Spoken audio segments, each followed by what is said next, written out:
Yeah. Yeah. It's Hazard. To the fucking mic. Here we go. Get it. Look. Get it. Run that Louis Vuitton belt buckle, fuck boy, you better step. Round here the waistline is where the fucking metal kept. I bust the stupid, don't move while I get it fresh and sell dope lines, fish scale rhymes, I pedal death. But everything I spit is G, so a treble clef tatted on my neck. Disrespect, I put you hoes in check. That's not a Nike sign, I make this crowd jump, man. The street sweep your neighborhood with double barrel pumps, fam. The shit I'm rapping about gonna send me to hell for good. Rifle that I'm toting got me feeling like I'm Elmer Fudd. Fuck a Wesley Wabbit, I kill a whack whapper and tax for his bank account. It's looking like I'm Rap's pastor. I rep the IE, birthplace of the meth disaster. Born in Montebello, we moved to Ontario after. Raised by a man who was raised by the Black Panthers. So I was taught never give the cops a damn answer. A lot of cats in this culture are damn cancer. Well, I'm a heavy dose of chemo, but I act faster. I'm feeling fantastic, kicking like a bad habit. I'm Orenthal on any beat, I take a stab at it. I leave my competition lost like I had chapstick, cause most of y'all be sucking harder than a crack addict. My tongue game left her wetter than a jackrabbit, with 2 packs of batteries on the fast action. That ain't had shit to do with nothing past bragging, but it's the motherfucking truth, throw a fact at it. I'm Southern Cali. All right, gnomes and gnomettes, welcome to the BD 1111 gnome stream. It has been quite a long time since we have done anything like this. I'm really excited for tonight because we have a very special guest, a really good friend of mine. He is on the line here. He is a true hero. I really like his attitude in life. He's just a really good guy. I missed hanging out with you all, and I really am excited to A, be on with everyone, and B, have this gentleman on with me as well. We're going to touch on a slew of things tonight. I think we have at least, 5 or 6 things that we want to touch on, and they're kind of, pretty different things. So it should be pretty fresh, hopefully, as the night goes on. I am pulling something up right now because I actually just accidentally closed it, and I'm trying to get the link back. Pardon me. But anyway, welcome to the stream, my main man, Captain D, a.k.a. Dreaded D, a.k.a. the pirate, the infamous pirate who protects TFUEL Island from his pirate ship, a.k.a. the rescuer of fair maidens in distress. Captain D, welcome to the stream. Hey, thank you. Thank you for having me, man. Am I coming in clear? If everyone can hear us okay, give us a 5x5 in the chat if you don't mind. Yeah, welcome everybody. Welcome. This has been a long time since we've done a stream together, my friend. I know it sure has. It's been a long time since I've done one in general, and it's been a long time, even longer, since I've had you on. So really excited that we were able to get this. And, I kind of just pinged you like 30 minutes ago, and I was like, hey, man, trying to come on the stream? And you were like, yeah, sure. So it worked out nicely. Right, all off the cuff, that's the way it should be. That's right. We got a lot of heroes in here. We got Red-Eyed Cat. We got NEC. Fabi, my boy Fabi with the 8s, the lucky 8s. Who else we got here? Oh, Hubes. Nice. Captain D, I see you yourself are in the chat. Yeah. Brenda, Smitty's Farms. Wow, a lot of old heroes in that. Murray, what's up? Oshika Gohan, what up? Oh man, nice to have everyone. So first things first, I did want to touch on a little something. It's kind of a project you've been involved with for a while, and I've really been, and also you're involved. You have a partner in crime in it as well, and I really like what you all are doing. You guys are like true Theta heads, just trying to really further the network and the project, and it's called Theta Communications. I have it up here on your website, thetacommunications.com, for anyone out there who wants to check it out. I have it up here for everyone to see on the screen share. So, Dreaded D, can you walk us through what y'all are up to? Yeah. This is one of those funny collabs where like you just start talking to somebody and you're just like, hey, let's build this and enable like more edge nodes on the Theta network, and it just spun out from there. And it's been great working with Hubes and especially like people like Granite Finance, and because those are like pieces or subsidiaries of Theta Communications.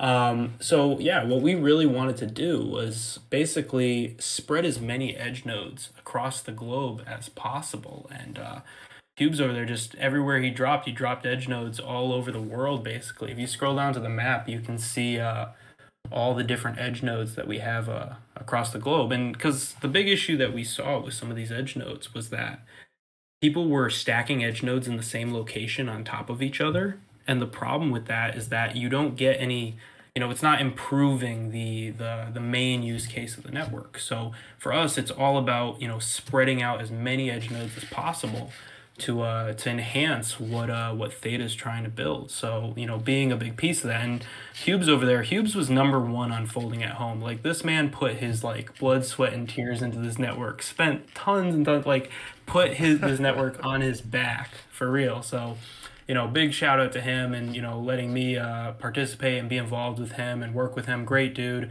overall great human being. So yeah, overall that's the main goal of this, is really to just support everyone that's been building on here. And it's not a one player win all either. So we're always willing to help other people, and I think that's really important going forward.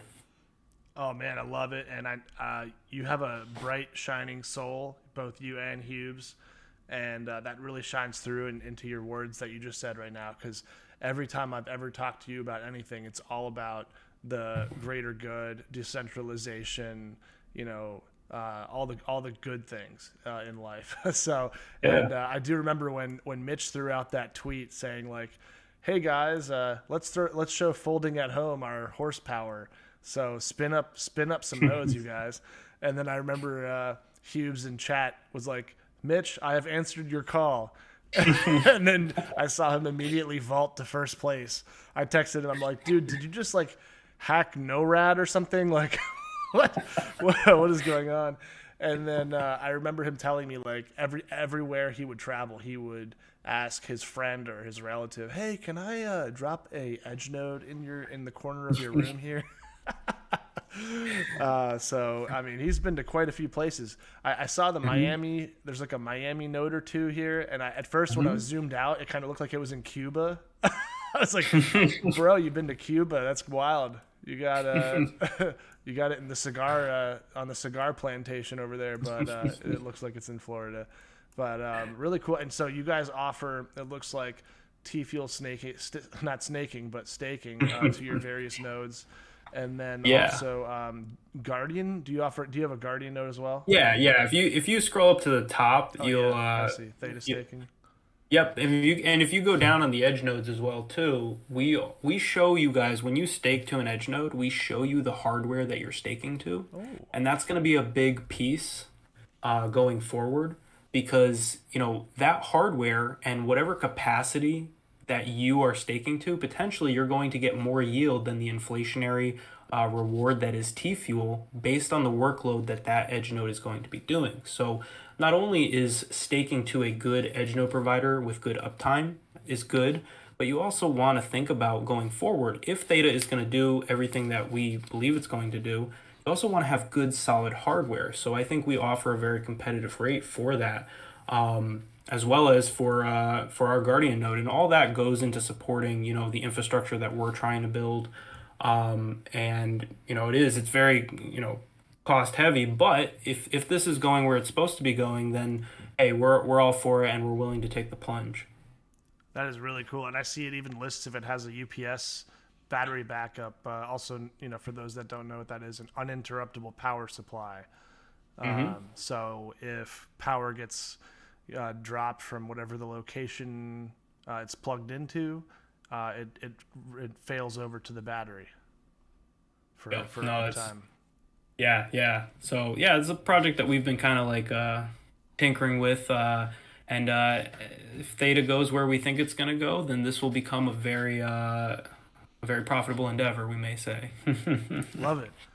Yeah, and So, so you guys are charging 4% for TFUEL staking, and then 3% it looks like here on the Theta staking, from what I've seen. hmm. Um, And if any of you guys also want, if you see that most of the edge nodes can get filled up pretty quickly, um, if you just reach out in the Let's Chat box down in the right hand corner, and we can coordinate if you wanted to do like a bigger size set of edge nodes, we can start those discussions, obviously. So it says please contact us in the chat bottom right, so we can always try to accommodate for some whatever people's needs are, and we're looking to incorporate some new ideas on our own with the tokenomics and everything, and on our own front maybe we're tinkering right now, but we'll see. Great, yeah, awesome. And those fees go into helping you guys stand up more nodes and continue your conquest of global domination. So it's going to a Yes, good yes. cause for the Theta network.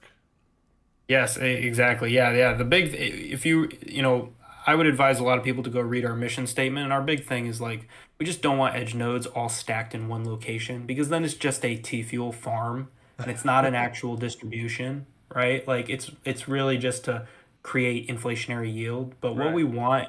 we want this spread out as far as possible so we get the best productivity on the network for any work that gets pushed through it. Yeah, a mesh network that doesn't mesh over multiple geographies isn't much of a mesh network, right? Said differently.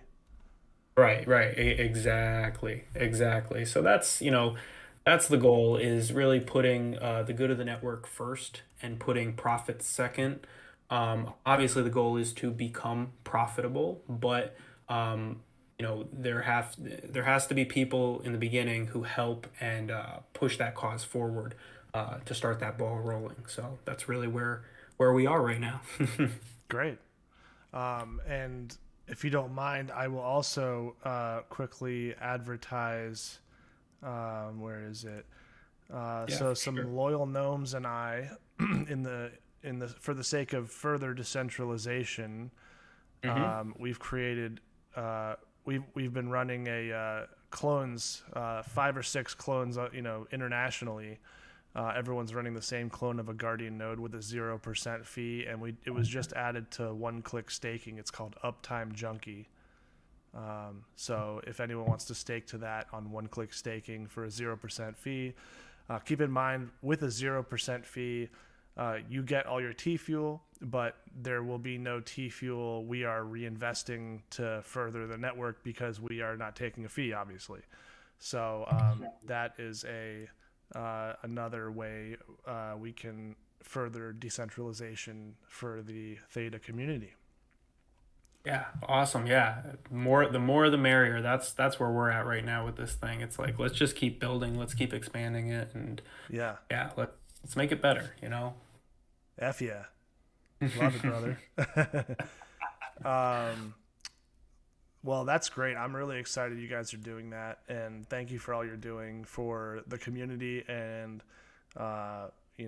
honestly, it's about time I walked through this because y'all have been at it for a while now. So, um, Oh yeah. yeah. Yeah. It's been a while and ThetaCon was awesome, dude. It was Oh, I had a what a great blast. experience. Right? Oh, great to meet people. Oh, It was amazing. it was nothing but positivity and joy and Yeah. brotherly love. Yeah, Right. Yeah, it's gonna be exciting. It's gonna be exciting going forward and meeting new people along the way. It's truly a good journey. So yeah, it's the more the better, especially with this. We need to spread this thing out, and then it comes a time where like the T Fuel and Theta Team, when the time is ready, those edge nodes when they're ready to be put to work, we're all we're all going to the moon. Obviously, with a little disclaimer, of course. to the moon, baby. Yeah. Yeah, I've noticed my edge nodes have been the ones I'm running personally have been getting some jobs. I mean, it's nothing to retire on or anything, but I've been getting T fuel from jobs. No joke. Yeah, yeah. It's been good to get a little bit of workload through those things and see, and then it gives you a little taste of like, hey, what could this be going forward, right? And the amount of like we start thinking about like things like AI and AI models, and just even just streams, or the live streaming aspect of things. It's pretty exciting, especially when people point those things at your edge node and you're getting a piece of it. Yeah, love it, love it. Awesome. Let me check our agenda here. Okay, all right. So the next order of business, on a very serious note, you are an absolute savage. I am going to have to show everyone here a picture, a slightly redacted picture that Yes, the of you redacted version. that you had sent me, and a few other loyal gnomes earlier. I think this morning, dude. Yeah. Everyone, take a look at this beast. Captain D is in a freaking ice bath. Look at this savage, man. What a ruthless heathen this guy is. I mean, I couldn't sit in that for a second. But it's a healing ice bath in the wilderness.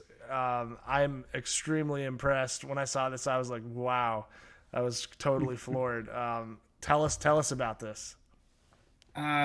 Just trying to be my most dominant form, I guess you could say, or Boom.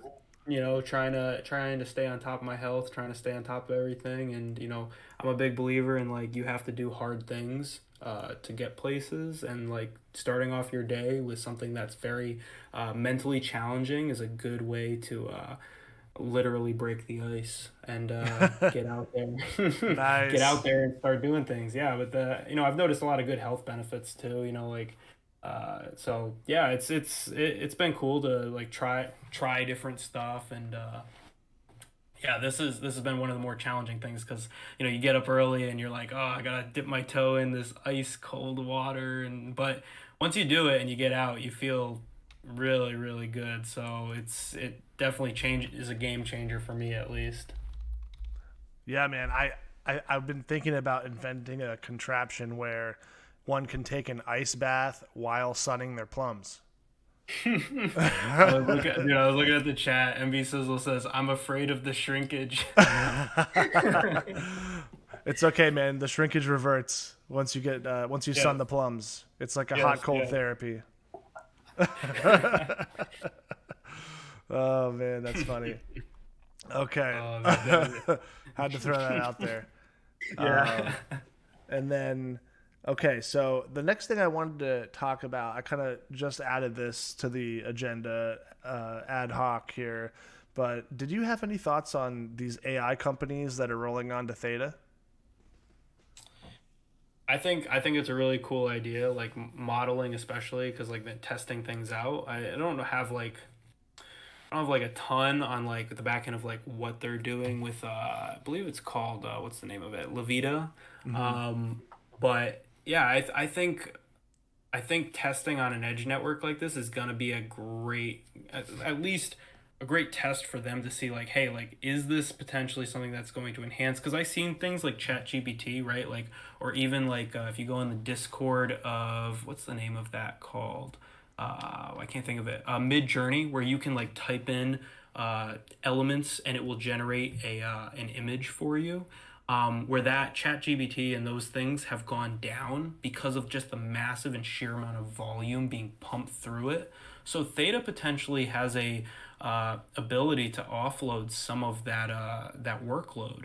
I think that'll be a big piece of things going forward, if that's where we want to go. But if they can do that, if they can offload some of that heavy workload that's going to be flowing through some of these algos, it's like that will be amazing, right? And that'll give you guys a lot of work through your edge nodes as well too, and a lot of obviously cash flow potentially. Disclaimer there. But yeah, that's what I'm excited about, is ChatGPT not going down as much potentially, and people being able to use these tools, and it's going to change jobs. I've already seen it with some of my marketing friends where like they're like they don't write any of their blog posts anymore. ChatGPT writes their blog posts, so their job is almost eating itself Yeah, at this point. did you see how JP Morgan banned ChatGPT for their employees? So yeah, funny. dude. I've schools have started to ban it. They have a Chat GBT scanner, I believe now for a lot of colleges to see if your paper was written by AI. Yeah, I heard there's like a site you can submit it to, and it'll say yes or no. That's funny, man. That is hilarious. Right, but I think yeah, and Red Eye Cat makes a good point. Like training up the AI is gonna be is it's gonna be a big job, and I think there's potentially a piece here for Theta to help enhance some of that transition. Like I think it's really like it's really big thinking, but it's coming, right? We have all this AI stuff has come in really fast too, right? ChatGPT kind of that was like 4 months, right? Like where it just like really took over. So, Yeah, I this remember thinking like, you, what is this chat LGBT thing? In all oh, seriousness, I had very similar thoughts as you because I kept trying to log on and use Chat GPT, and it was saying, "Oh, not enough bandwidth right now. Try again later. Sorry, right?" And I was like, bandwidth, you say? Oh, right, the magic bandwidth. word. Yeah, and and then my friend at work was saying how you can get the API version, and how that works is it's apparently a lot less restricted if you're paying for the API version, and on top of that, he said you pay for it by buying tokens. And I mean, my mind immediately jumps to like, oh boy, could this be like someday a TNT20 or TFUEL itself that you're paying to run your AI jobs? And that just like, I had this moment at work where I was like, what did I just realize? Like an aha moment. Oh, it's So pretty cool. Pretty cool yeah. stuff. AI is definitely like I think we're at that point in history where like Elon always used to describe like that or like that exponential age where things and just knowledge and technology just takes off. I think we're just right in that first beginning stage where like we see how fast ChatGPT took over. The acceleration of tech may be on like a launch pad right now where it's just gonna just explode, and it's gonna happen so fast that like we thought like crypto came in so fast in contrast with like uh the uh the wave of the early internet and the dot-com bubble. But like now things it just seems that each chapter of history that we're going in this short period of history is speeding up and accelerating just even faster, like light speed. Love it. Enter Moore's law. Right, yeah. Awesome. Yeah, no, AI is really exciting.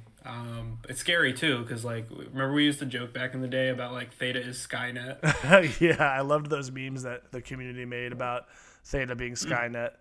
So funny.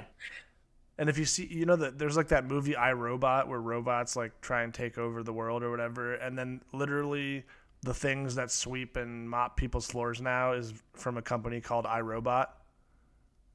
It's like, is this like really happening? Is this like a Simpsons thing where they predict the future? Or Manifest destiny. exactly. That's funny. Cool. Well, thanks for your views on that. I think it's really cool also that one of the AI companies is, I believe, specifically targeting, health records and enhancing people's privacy and data of their health records.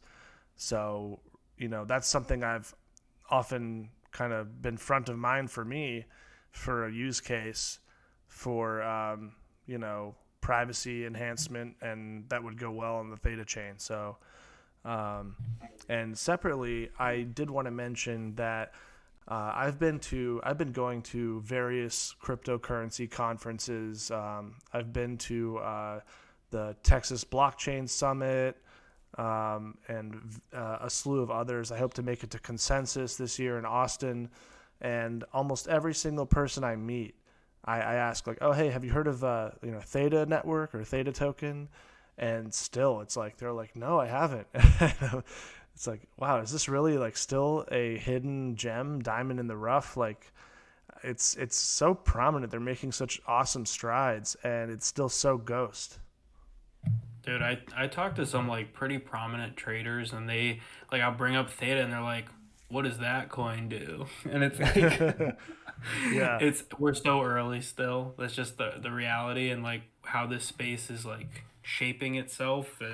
We have a long way to go, but it's coming fast though, for sure. For sure. Yeah.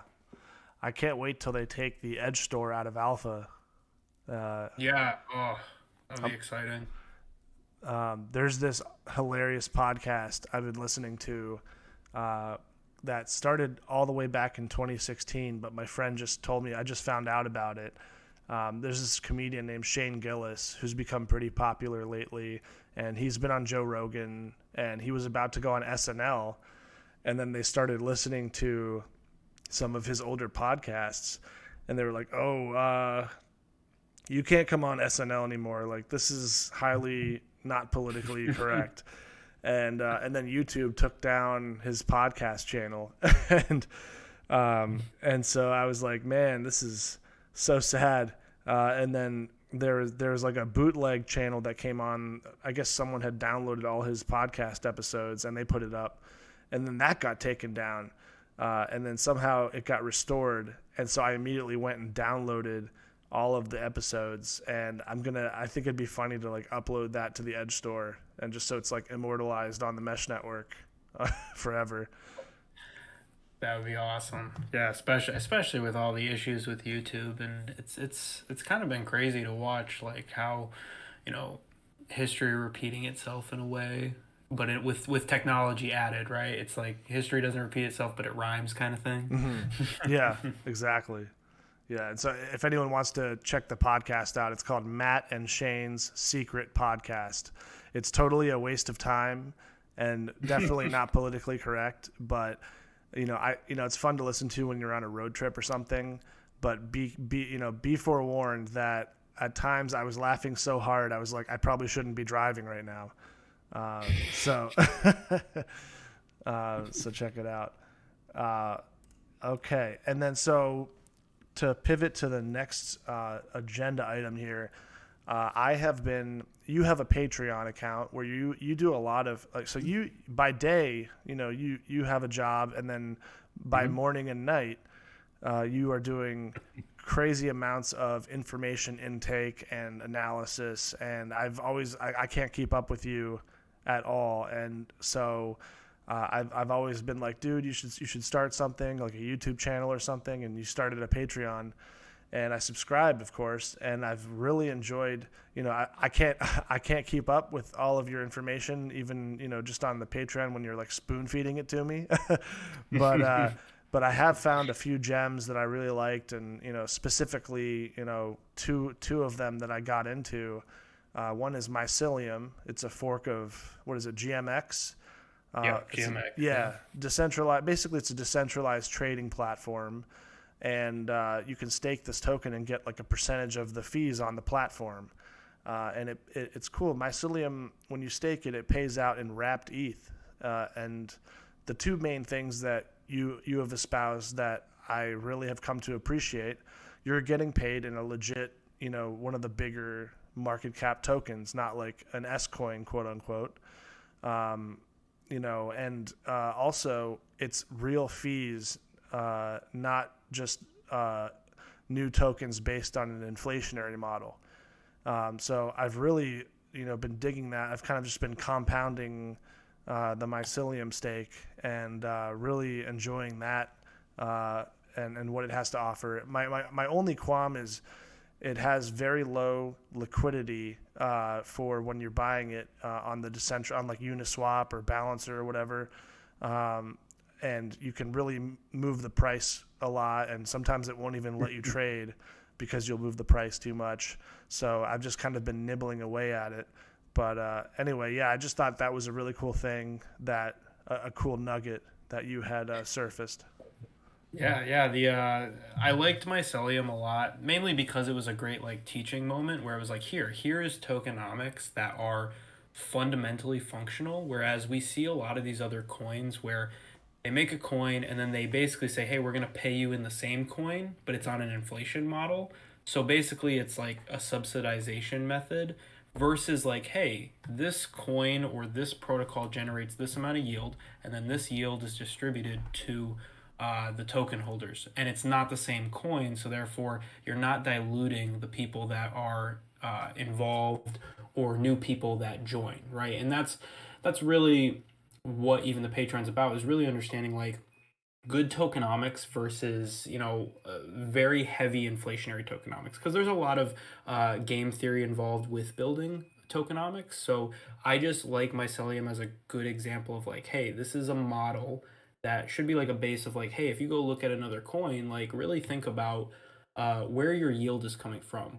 Why is the staking so high? How are you getting a 20% or a 30%, right? Where is that coming from? And I think that's really what it's about, like really studying those models and creating a process for yourself, so that you're not going in as just like, why did this coin dip 50% when half the supply is circulating, the other half is like just an inflationary reward still. So those are the things I try to look at. Brilliant, mate. Brilliant. I agree, and it's refreshing to see projects where you get that real yield, quote unquote. Yeah. So I've dipped a toe in there, and Could I, then sorry, could I go throw a ahead. disclaimer in? Could I Yeah, throw a yeah, disclaimer please in do, here? please. Yeah. Oh Yeah, yeah, because like, definitely. yeah, even for the Patreon and anything, a lot of the stuff I talk about in the Patreon is very like low cap. So these are market caps that are like potentially 10 mil, 1 mil, under 100 mil. And with that low liquidity comes a lot of risk. So none of this is financial advice, of course. And please do your own research. Advise your higher power. Um, and yeah, basically just be conscious of that, because when you have really low market caps like that, you have really thin order books. So it may be easy for you to get in, but it may be harder for you to get out. So just be aware of that. On a lot of these low cap gems as we dig and look through them. These aren't ones that I personally like bet the farm on. It's like, hey, like let's dig in, do research, figure out, okay, what do we want to what do we envision for this? Is there a future here? Is there not a future here? But yeah, obviously do your own research. Go through your process, and yeah, none of this is financial advice. Thank you for that, because I forgot my own disclaimer that I always do. Gnomes and gnomettes, all who are listening and all who are not, none of this is financial advice or advice of any kind. Please keep your fiat notes in your bank account where they are nice and safe. Don't listen to us. We are just a couple of jerks having fun on a live stream. So please consult your whoever else you think is credible, but not us. Right. This is all for fun. Yeah, and really the Patreon is like it's a back end of like, hey, this is what I'm researching and this is how my brain is thinking about things, and if you find that valuable, then maybe you want to join. And like I've told people, like there's been maybe one or two that have left, and I've asked like, hey, what do you want to see that's different? What do what did you not like? And I love that feedback too. So, and I'm not like, oh my gosh, why did you leave? It's like, no, it's like, hey, everyone has their own like reasoning, or if you find your own process to be better, build your own process. I think that's the best thing, right? Take tidbits from other people, study from other people, but make sure you build your own process, as you go through any endeavor, right? It's not just crypto specific, for sure. Thank you. Yep. Totally agree. 100%, 100%, 110% even. And yeah, I'll put up, I would love to give you a plug here. I know you're too humble to ask me for it, but Captain D on Patreon here, it's patreon.com/dreadedd. And so you've got some tiers you can choose from here, and Yeah. join up and get the benefit of Dreaded D's beautiful mind.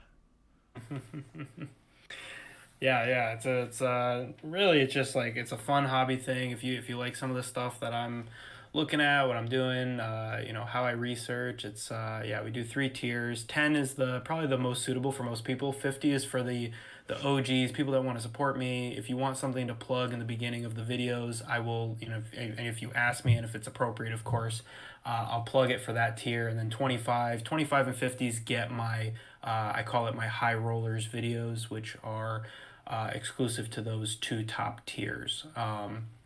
So yeah, but the basic stuff we do, different charts we check out, videos we do going over stuff. Sometimes we do some option stuff.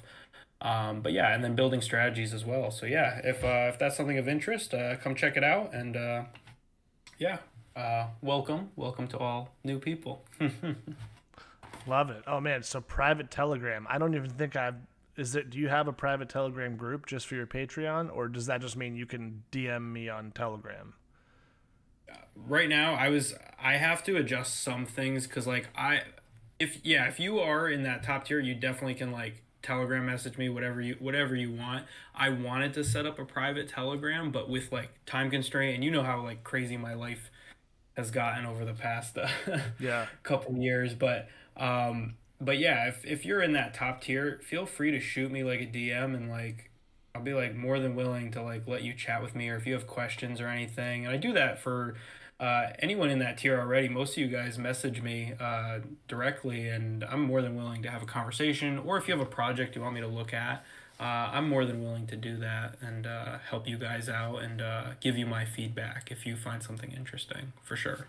Awesome, awesome. And you have to verify on Telegram by sending a nude pic, right? Only ice bath pics. Only ice bath. Birds out for Harambe. You know. Yeah, yeah. Rest in peace. Too soon, baby. Too soon. Right. And then the other thing, do you want to touch on Era blocks? Yeah, we can touch on Aura. Yeah, yeah. That's the other one I got into from your Patreon. Yeah. We can definitely. I don't know if you want to throw up. You could go up to rad.live probably. I think that'd probably be a good place to start. But yeah, basically back in me and Hughes with Theta Communications, we love where Theta was going and everything, and we're like, all right, we have a heavy positioning with Theta TFUEL, right? But then we were like, all right, let's go searching. Let's go look across the field.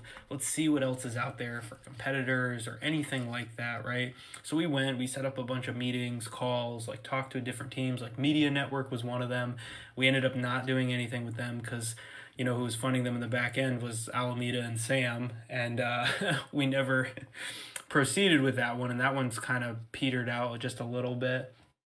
But then we stumbled upon like Rad and Aura, and they used to have a partnership with Theta for esports back in the day, so that intrigued us a little bit. And their vision is a little different than Theta's, where Theta's is like this big network, whereas this is more focused on streaming, as well as like user content, basically trying to create like a decentralized Patreon style thing where content creators can collect royalties. Like BD, if you scroll down to the stream pass there, I think it's on the middle of the page, but basically enabling where you have a marketplace of NFTs where if you make an NFT collection or a content collection, right, you can then collect royalties into perpetuity on every transaction that occurs for those NFTs or that content collection. That's the ultimate goal of this project. And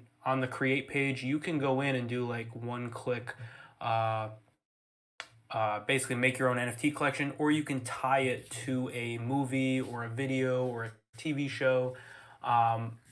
And we just thought this was like a really cool idea. And then also like how they're thinking about with the token, and right now it's very early on with this one. It's a very low cap, but we're just intrigued that there is a functional business model that's on the back end of this thing. And we like that because when there's a functional business model that's not sustained by the token, it means that anything that the token gets involved with is potentially just an enhancement to a bigger beast that's already out there roaming in the wild, right? They have their app already on the Sony PlayStation. I think they're getting their testing kit for the PSVR 2 soon. I think they're right on the list next. But yeah, so we're really interested in like talking with them, figuring out what they're going to be doing with the Aura token. It's Aura blocks, and yeah, that's we just want to like, we were really exposed to Theta, and we were like, hey, we need to like look at other things, right? We need to look at these some of these other projects that may be down in the depths that haven't been talked about as much. So obviously this one is a very low liquid coin, so please be careful, because there's not, even if you go on the Mexi books, there's not a lot of liquidity there. When we're talking like low cap, this is as low as they get, like $1 million market cap. But it was something that piqued our interest. So, and we really like the team, and there's some good videos out there. Tony's a really cool guy, and had many conversations with him. So yeah, I go check it out, explore, play around with it, because they have there's also some staking there on Geyser. So yeah, it's a interesting project. So a little different than Theta, but I think the new merge that they had with Row 8. If you could go to row8.com, BD, they did a merger with Row 8, a reverse merger where the Rad team took over Row 8, which Row 8 allows people to buy and rent movies like if it's out in the theaters, you can rent it or buy it there. So like it's a good merger because there's a big content library over there which pulls like A-list content and merges that together with the Rad brand. So I think that's really exciting because like even us, we're really excited about what Replay's doing, and we're kind of like, hey, who's gonna win? Is it gonna be Rad? Is it gonna be Replay? Who's gonna, and then, or maybe is it someone else, right? And we're just kind of like watching the game and the chessboard kind of get set up right now. So it's really exciting to be a part of and see who's going to be the champion, right, of the streaming wars, and moving away from advertising models and moving towards these functional token models. I think is going to be a big piece of things. There can be only one. One coin to rule them all. What? Yes. You got to be very honorable. So yeah, we just love, we love just like exploring, digging into these things. So like I said, Replay could be the champion, Rad Row 8 could be the champion, Theta could eat them all, or someone else could come in. So we just like to dig in and see who's out there, what are they doing, is it functional, does it have potential, and then placing the chips where we see fit. Love it, man. Yeah, and just it's actually Era Blocks is on a tear just as of like a few hours ago too.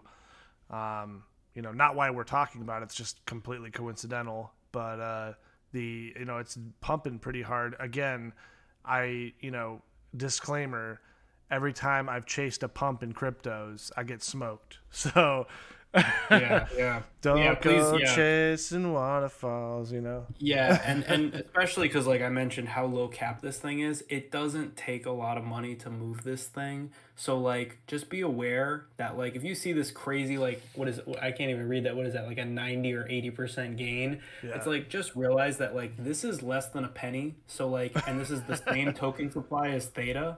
So, therefore, any movement, like, from like 0.002 to 0.004, that's an insane percentile gain. But just be aware that like none of this is like, hey, go FOMO into this, because like I said, the liquidity on the other side, where if you wanted to sell, isn't that deep, and you could end up losing a little bit of liquidity if you wanted to exit quickly. So just understand that, and if you have that understanding, then you should be good. And yeah, do your own research. That's, ain't that the mainstay of the YouTubers? DYOR. Yep. Right? Respect it, don't neglect it. You know what I'm saying? Yeah. Exactly. Right.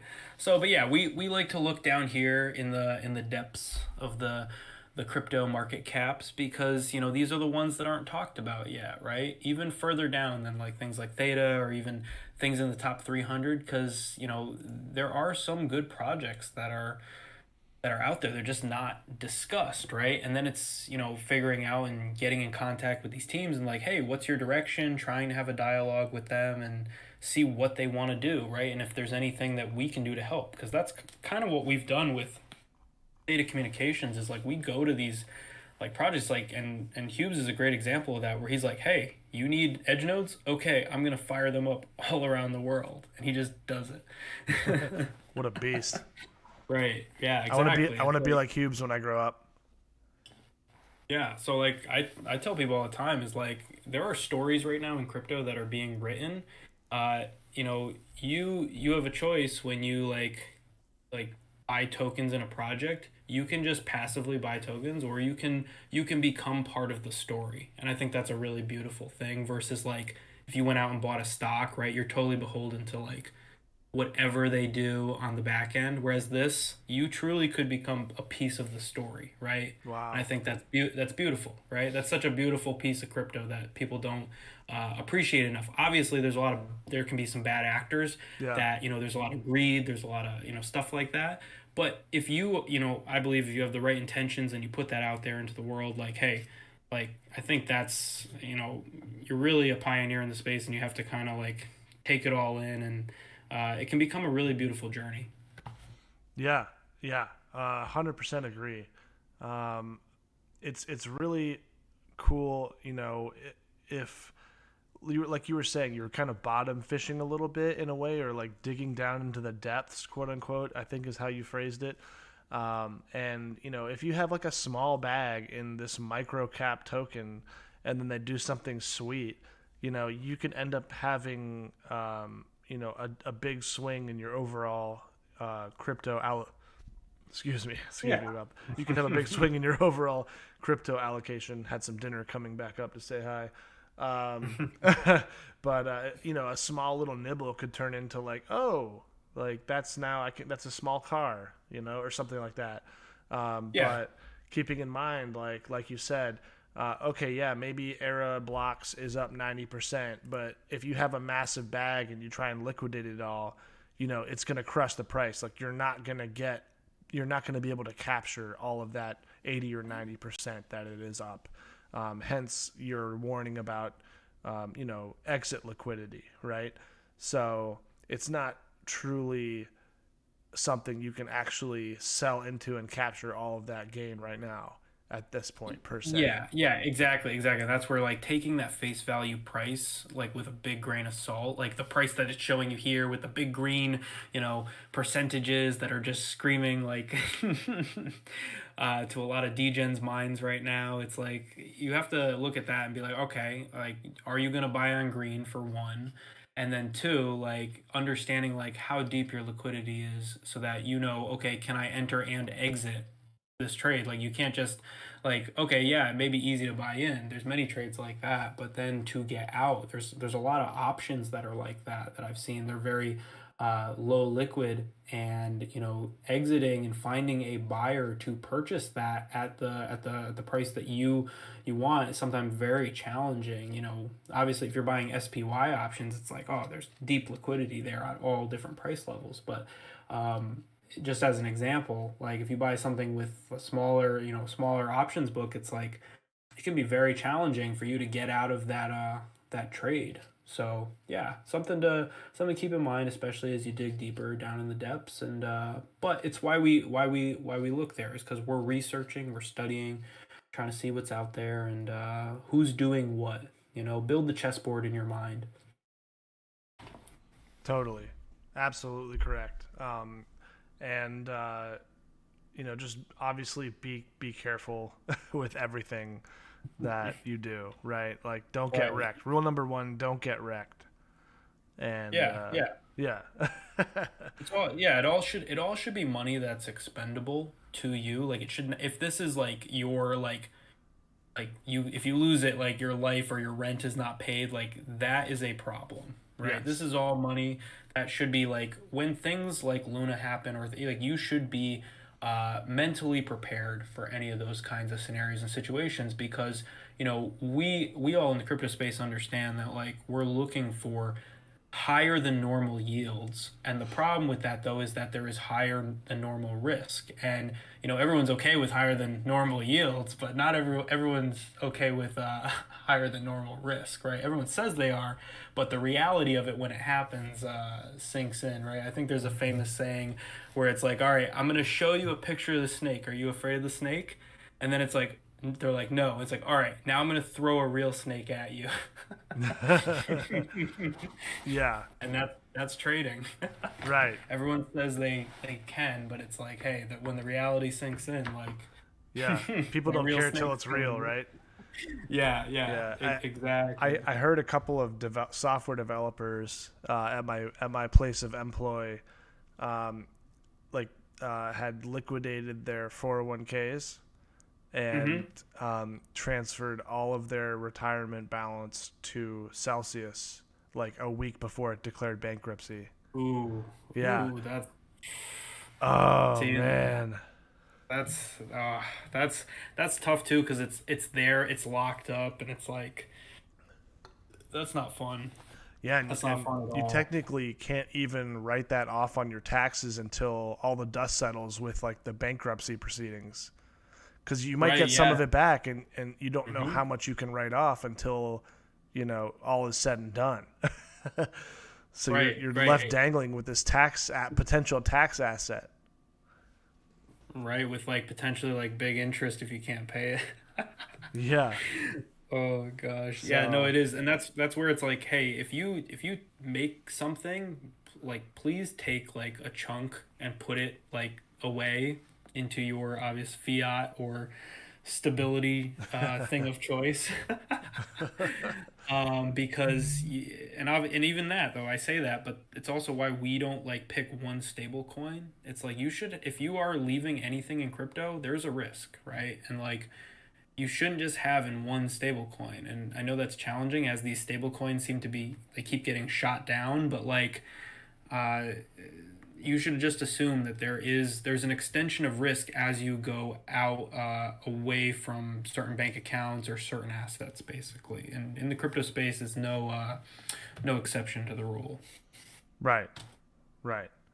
Absolutely agree with that. And a funny anecdote. So before ThetaCon was a thing, there was a group of OG Theta gangsters who met up at various times, once or twice, kind of like an unofficial ThetaCon before a lot of people had even heard of it. And the first time I met you in person, you slipped me a little Mercury dime. And so you are also a fan of The Shiny. Am I correct? Yes, I'm a big fan. I'm a big fan of specifically Mercury dimes. I'm a big fan of. Love those. That's my and that's kind of like the Mercury dime thing. We started that on the first one, and then like when we went to when ThetaCon, I each gave some of you guys another Mercury dime, I believe. Yeah, you gave me a second one, man. I freaking Yeah, love it's it. kind of like tradition now, you know. But it's a I love Mercury dimes. I think like with precious metals, I think if silver is going to go to the prices that it's supposed to be at, right? You're gonna want it to be divisible into really like small fractions because like what you're gonna bring your 100 ounce bar when it's worth like a crazy valuation and like mercury dimes are very easily divisible, recognizable. They're a government like coin, so therefore um, like I said, recognizable, as well as like you have some other numismatic value that can be placed on them for different dates and years and minting locations. So I'm a big fan of hoarding mercury dimes specifically. Yeah, I must say, I love Mercury dimes and more broadly constitutional silver, Mm, which is pre 1964 quarters and dimes of the U.S. actual, circulating currency, the actual U.S. minted quarters and dimes before the year 1964 were 90% silver. And if you have one, you can tell it feels heavier. It feels like real money, quote unquote. It doesn't feel like these fake things we haul around today. And so I that's one of my favorite things because, like you said, it's divisible. It's highly recognizable. It at one point was blessed by the U.S. Mint as being legal tender in the country. That's an underappreciated point, I think, that might become more useful as time goes on if you have some. And right. they're not making more of these things, right? So I really and a lot of people So constitutional silver is what I call it. Another name for it, colloquially, that many use is called junk silver. And I think it's, I personally am insulted by that name because, it's kind of oxymoronic. Like, there is no such thing as junk silver because it's money. It's like, oh yeah, junk money. Yeah, like, let me just get rid of this money. I don't need it. It's junk. F that. Okay. And then the audacity of the finance sector, there are things called junk bonds in the finance sector. And it's basically like a bond, a debt instrument for meaning a company that is fairly imminently facing bankruptcy owes you money if you hold a junk bond of that company, right? But they call them high yield, right? Because the interest rate on those is typically higher because they're riskier. You would expect to be compensated with a higher return for taking on the higher risk. So, oh no, these aren't junk bonds, they're high yield. Oh, but these silver coins, oh, that's junk silver. I mean, we live in freaking backwards land, in my opinion. Sorry for the rant, but that's just how I feel. No, they keep it that way so that they can Yeah. keep stacking. They can keep stacking it. Yeah, it's like the Wizard of Oz behind the curtain, It's like no one's really back there. The emperor has no clothes. But anyway, you throw out some videos now and then on your Patreon called what is it called, Macro Morning, where you look. Is that what it's called? Macro morning. Yeah. And you go through kind of what you're seeing from a macroeconomic standpoint, and I think you review the broad indices as well. And while maybe in the short term we can make some swing trades and really kind of increase our stack, quote unquote, but I wanted to get your take. I'm of the opinion that at some point the levee will break, so to speak, and silver will be set free. And I think, as Cliff High says, there will be a panic to own. What are your thoughts? Do you think that in our lifetimes we're going to see a freely traded, legit silver price? It's hard to say because like things have, you know, we're living through like one piece of history, and the one thing is like, when is the chapter of J.P. Morgan gonna get unwound? Because especially like if you piece together the storyboard of like '08 and what happened, and then what happened with like CFTC and just in general, like these positions that have been put on basically to oppress the silver price, using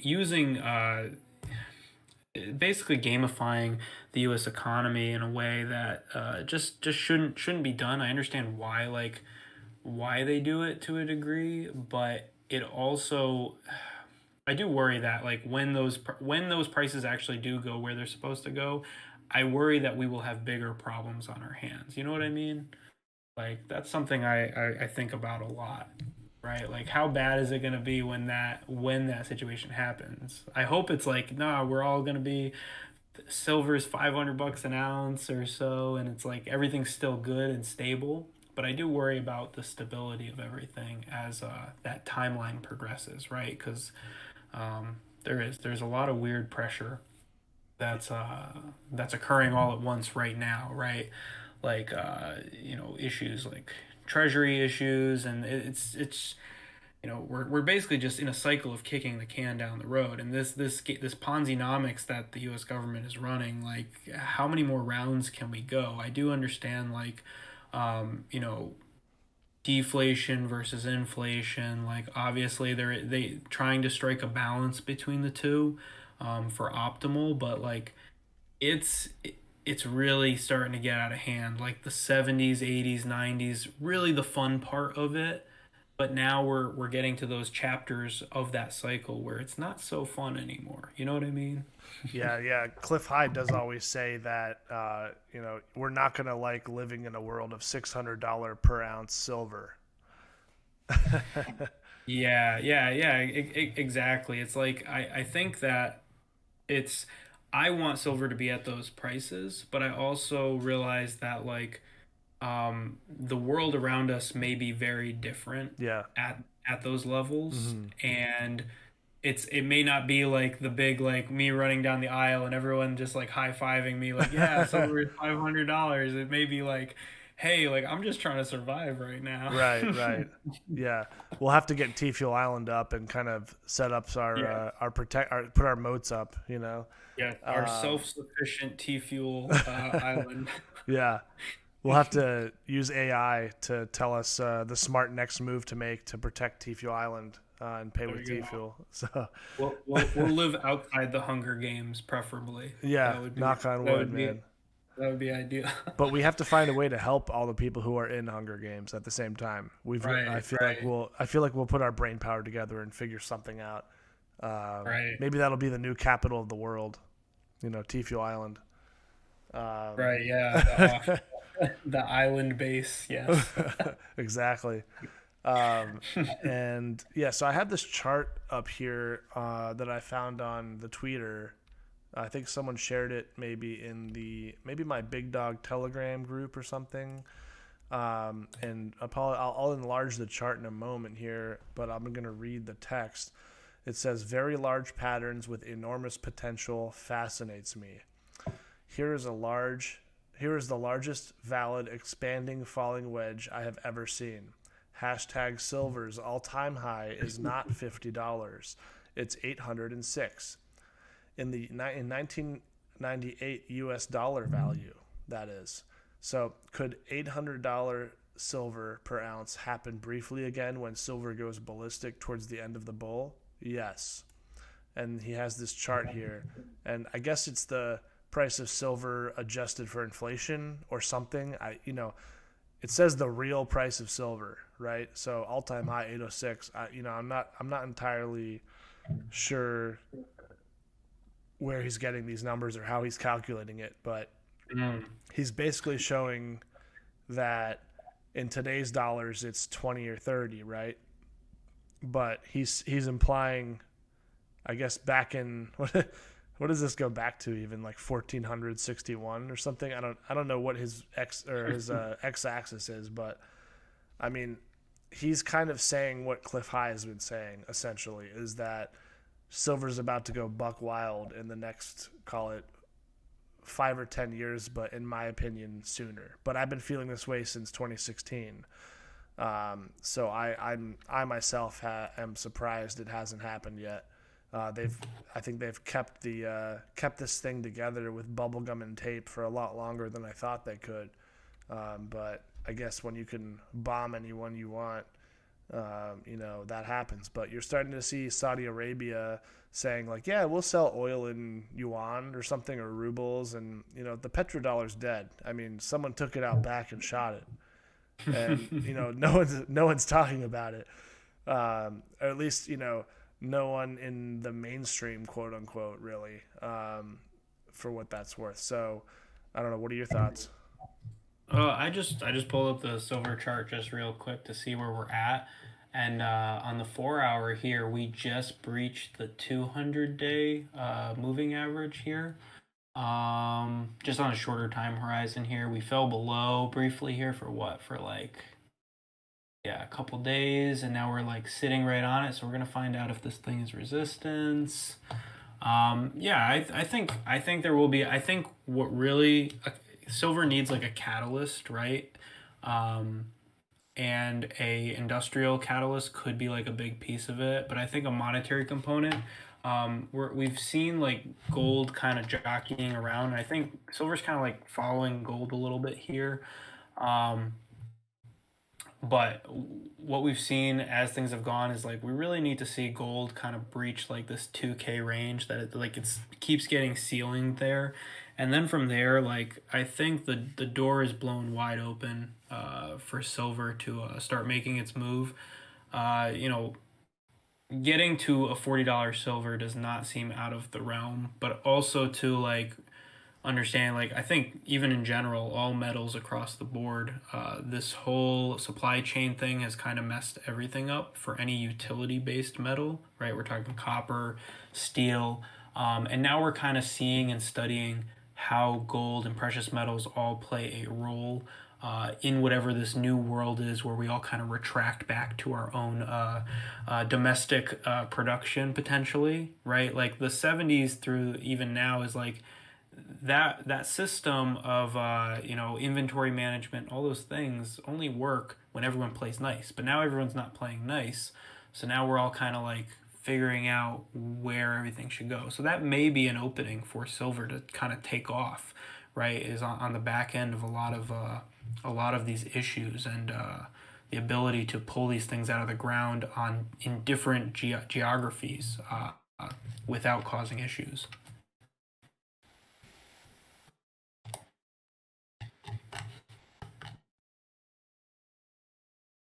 Sorry, I was talking on mute for a second.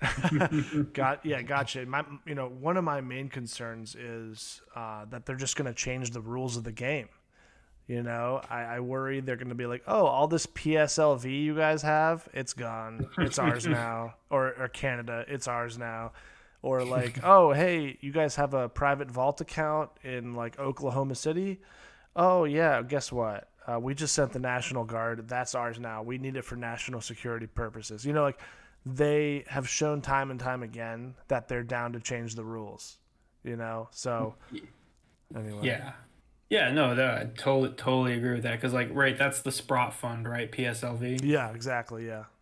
Yeah. Okay. So, yeah, anytime you have kind of like why everyone loves Bitcoin is because there is no custodian, right? Once you put a custodian in front of your money, you have added an element of risk to that piece of capital that you potentially have no control over, right? It's no different than people giving their money to Celsius. They have given it to a secondary, and now there is that layer of risk. It's kind of like with treasuries right now. Like I've been explaining to people where like if you leave your money in a bank or a bank account, the bank is more likely to fail than the U.S. government, right? Like you have these lines of defense, right? So like, are you better just going into the T-bills, right? The treasuries versus leaving it in the bank? Potentially, right? But obviously these are the lines of like, once you've given someone some form of capital, you've taken away that custodianship. So, and that's where like that valuation on Bitcoin is that you have this transportable, money that has I call it like the religion war on money, because money in itself it's kind of like a belief system, right? And I think commodity-based money is more of a rooted in reality system. But then you have things like Bitcoin where it's if everyone kind of has this like consensus of scarcity or value, and that spreads at a certain rate across the globe, and then also has this portability element to it, that can be a very fruitful money that can spread all over the place, right? And money is very much like a religion. It is a belief system, right? Kids use money, but most people don't know how money system works, but they use it every day, right? Mm-hmm. So it's kind of like that. So any custodian that gets in front of you there is a risk to that, right? Even in like if you give it to Vanguard or any of these. And well, by the way, Vanguard just said they're canceling their ESG focus because it's hubristic to tell other people how to manage their like environmental impact, which 10 points for them. That's hilarious. Rest in peace, ESG. This is just the start. Dude. ESG was such a joke. Dude, it's just a control mechanism for us peons, in my opinion. But anyway, I agree. But like, humor me here. So for those that are blessed enough to have like 10, 20, 30, $1,000 worth of silver, holding it, right? Like at whatever your comfort level is, at some point you hit a point where like, hey, like I don't want to have this like buried in my backyard anymore, or like I don't want to have this at my mom's house or whatever, like it's getting to an uncomfortable level and I'm still having income where I can buy more. At some point, right, you kind of have to pick a custodian. Yeah. Oh, right. So for sure. So is that just diversify your custodians, or what's the answer there? Like, because I feel like if they Yeah. Okay. It's kind of like stable coins, right? You're diversifying. Like you don't leave it all in UST. You leave it USDT, USDC. You go across the board because like at any point one of those could take a big hit. UST, good example, right? Where in the same thing, obviously we're talking more extreme risk there. But yeah, you can have your physical stack, but then also like I understand the value of liquidity too, right? If you have a physical stack, that's very challenging to convert back to dollars or your currency of choice to then go operate or make new investments or new allocations, right? There is a certain amount of value that's come from having like a physical stack and then also having this very liquid, I want to say paper stack, but sometimes you can get a good custodian who, I mean, it is trading a paper, but it gives you some freedom, especially once you get up into those higher dollar amounts, right? So I do agree with that, yeah. But it's just understanding like the risk of like, hey, like if we are going into some crazy world where like gold and silver are getting confiscated, and which has happened before, then it's like you have to just be on your toes about like, hey, I have it here, here, and here. So if one of these gets hit, I still have this stack, and I still have this stack, and I may still have this stack. So I think that's a very good way of diversifying custodianship, like you said. Love it. All right. Appreciate your thoughts on that. Talk to me about ThetaCon 2023.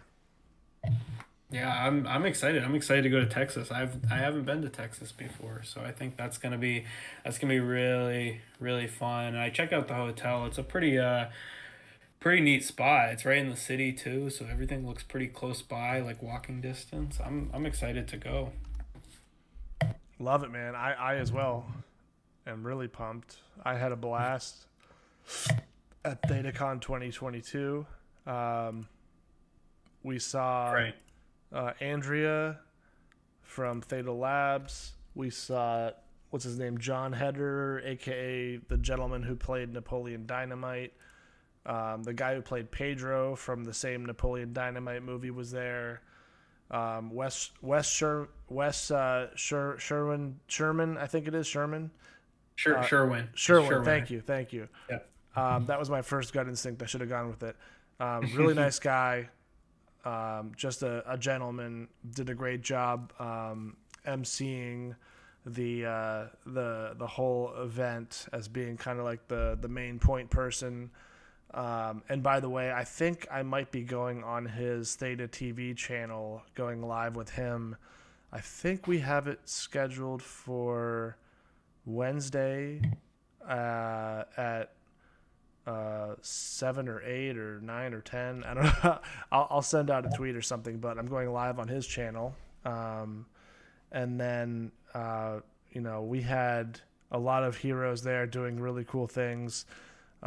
Theta Diamond was there, Guardians of Theta, Theta Vibes. Sony had a booth there where they were showing something. I sat down with the guy and he was like, I was like, hey, tell me about this. And he was like, oh yeah, just check it out, play with it.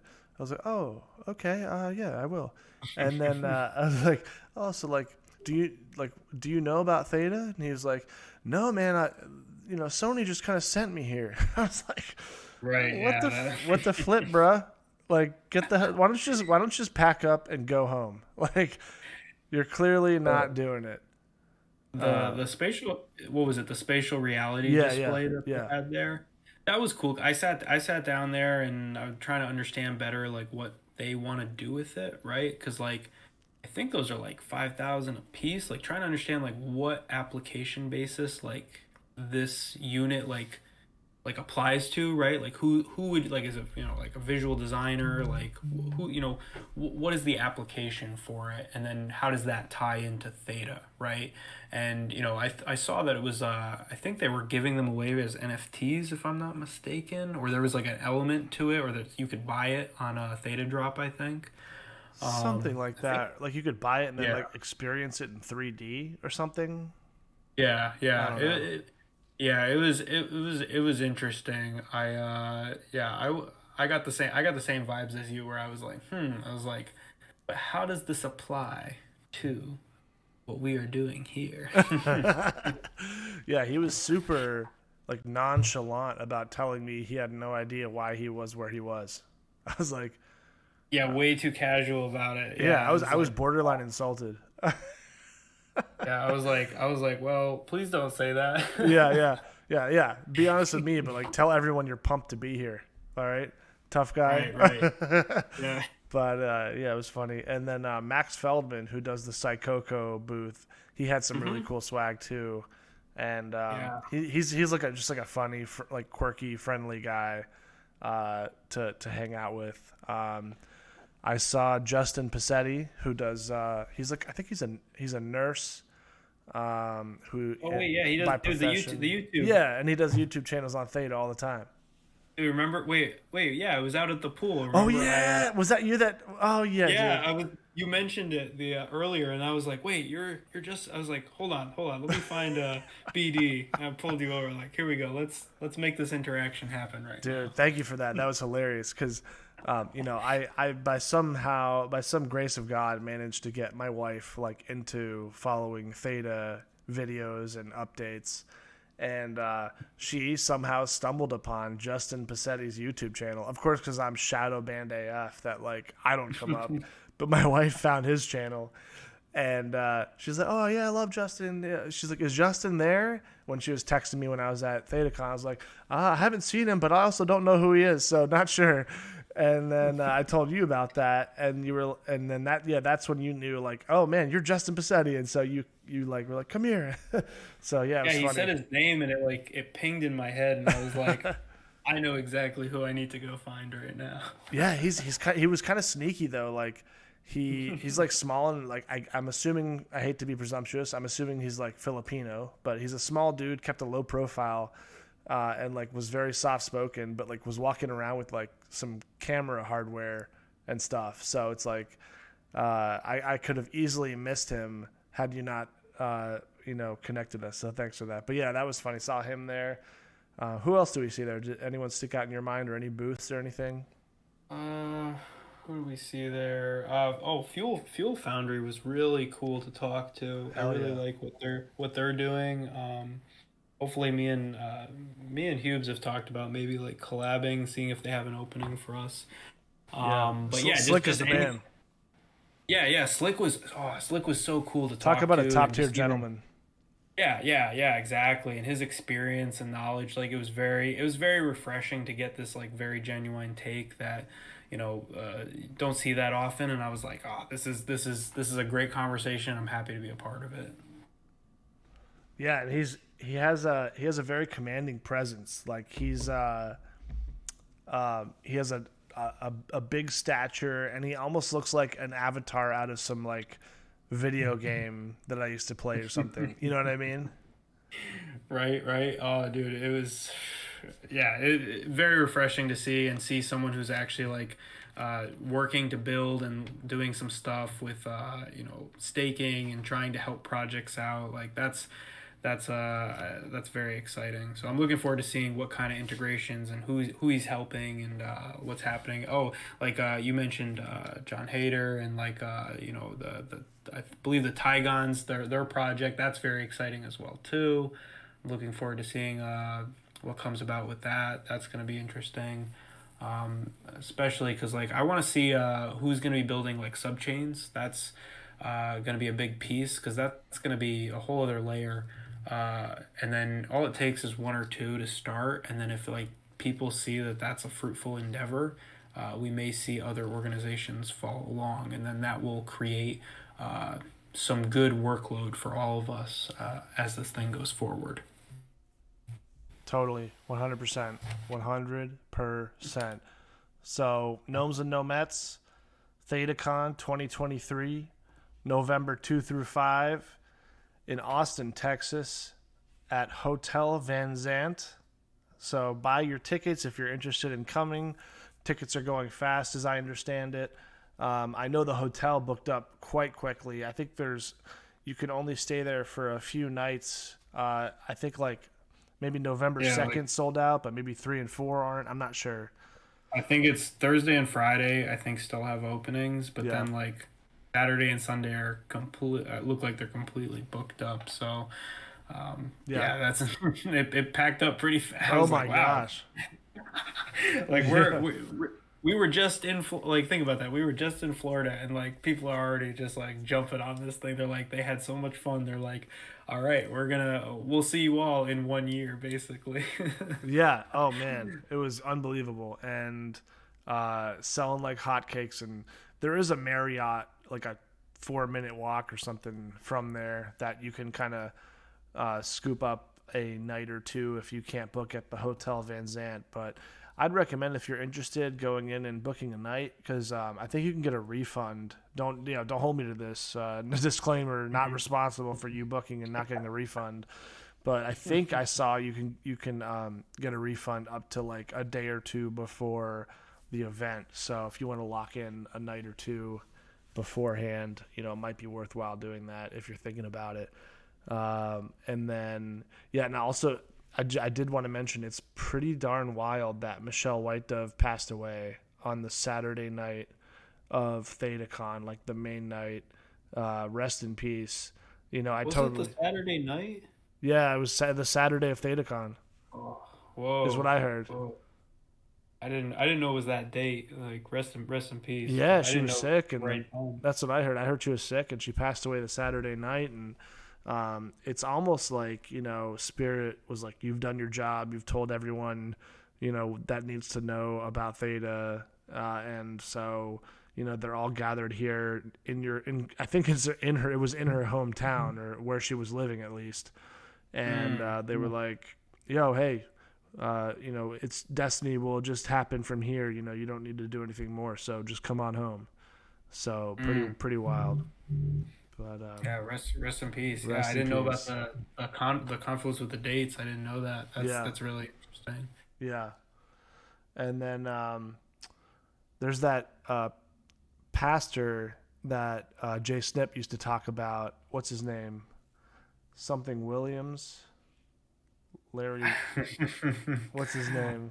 He I passed can't away remember. a few days ago or something. Oh man. If someone knows in the chat, hit me up. But gosh, Pastor, I can't remember. But he was always like a whistleblower. He had like a high connection in the club, quote unquote. And he would always Mm.